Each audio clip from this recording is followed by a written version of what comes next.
Samajwadi party का बहुत ज़बरदस्त स्ट्रॉन्ग है पोजीशन वहाँ पे। और उसके अलावा एक बात और है कि जो तुर्क वोट है वो तुर्कों की पूरी एक बेल्ट है, बहुत ज़बरदस्त पड़ा हुआ है या लोगों ने वोट डाले हैं, उससे ज़ियाउर रहमान बर्क वहाँ अच्छे खासी मार्जिन से जीत रहे हैं। और मैं समझता हूँ शायद मुरादाबाद या संभल ये जो सीटें हैं ये समाजवादी पार्टी के खाते में जा रही हैं। संभल लोकसभा सीट पर इस बार विजय किसकी होगी?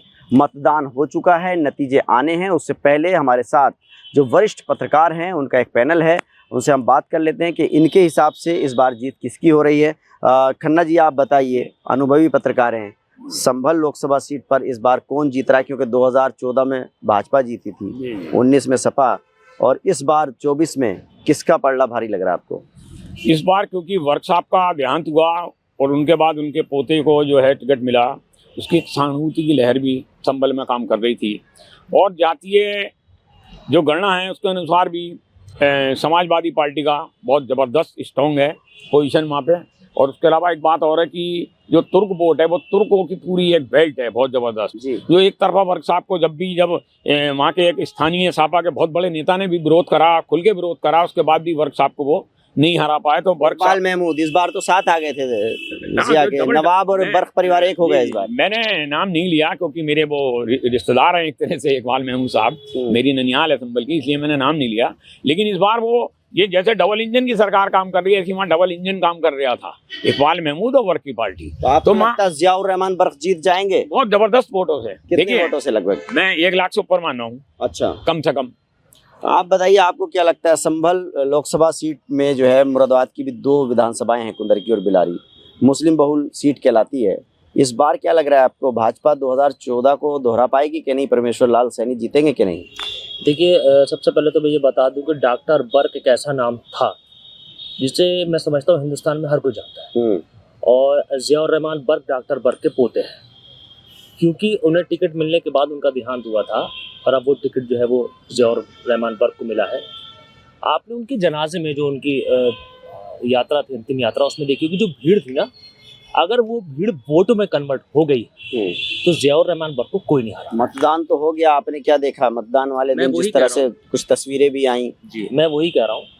कुछ वहाँ पे जो मारा पीटी के कुछ वीडियो या वोट नहीं डालने गए, ये सामान्य बातें हो सकती है, कहीं कहीं ऐसा हुआ। लेकिन जिस तरीके से वोट प्रतिशत वहाँ पड़ा हुआ है या लोगों ने वोट डाले हैं, उससे ज़ियाउर रहमान बर्क वहाँ अच्छे खासी मार्जिन से जीत रहे हैं। और मैं समझता हूँ शायद मुरादाबाद या संभल ये जो सीटें हैं ये समाजवादी पार्टी के खाते में जा रही हैं। समाजवादी पार्टी के खाते में जा रही हैं। आप बताइए, आपको क्या लगता है कि संभल लोकसभा सीट जो है ये, इस पर किसका पलड़ा भारी रहेगा? बसपा के 16 तली ने चुनाव लड़ा, भाजपा से परमेश्वर लाल सैनी, और जो समाजवादी पार्टी के प्रत्याशी ज़ियाउर रहमान बर्क। आपको क्या लगता है इन तीनों में किसका पलड़ा भारी है? मैं आपको आज नई बात बताता हूँ।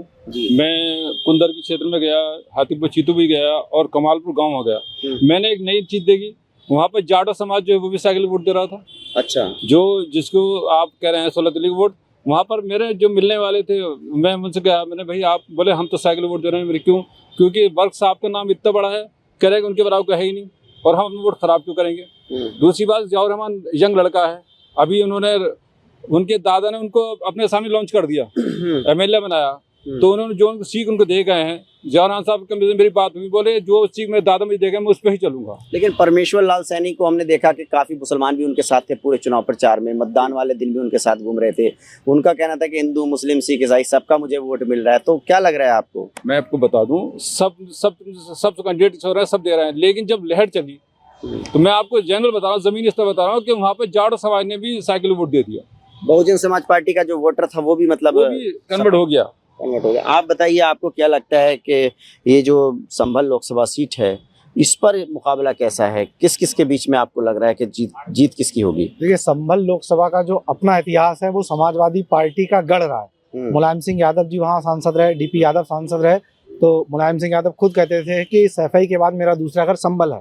तो संभल से समाजवादी पार्टी के अलावा कोई उम्मीदवार जीत जाए। एक बार 2014 में जरूर सैनी साहब जीते थे वहां पर, लेकिन इस बार ऐसा नहीं होता दिख रहा, क्योंकि हमने 2009 से देख रहे हैं।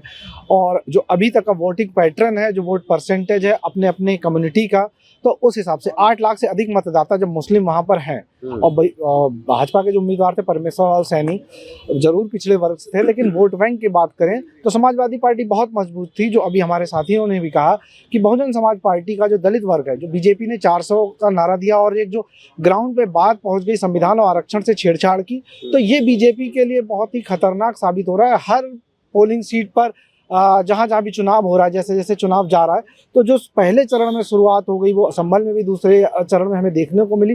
तो ये बड़ा नुकसान होने जा रहा है भारतीय जनता पार्टी का। और निश्चित रूप से तीसरे चरण में संभल में मैं सही कर दूं मतदान हुआ तीसरे चरण में, माफ कीजिए, तो तीसरे चरण में संभल लोकसभा निश्चित रूप से समाजवादी पार्टी के जो उम्मीदवार है जियाउर रहमान अच्छे मतों से जीत रहे हैं। देखिए, यहाँ पर जितने भी पत्रकार हैं उन सबका आकलन यही है कि जो समाजवादी पार्टी के प्रत्याशी हैं जियाउर रहमान बर्क, वो संभल लोकसभा सीट पर जीत हासिल करेंगे और बड़ी जीत हासिल होगी।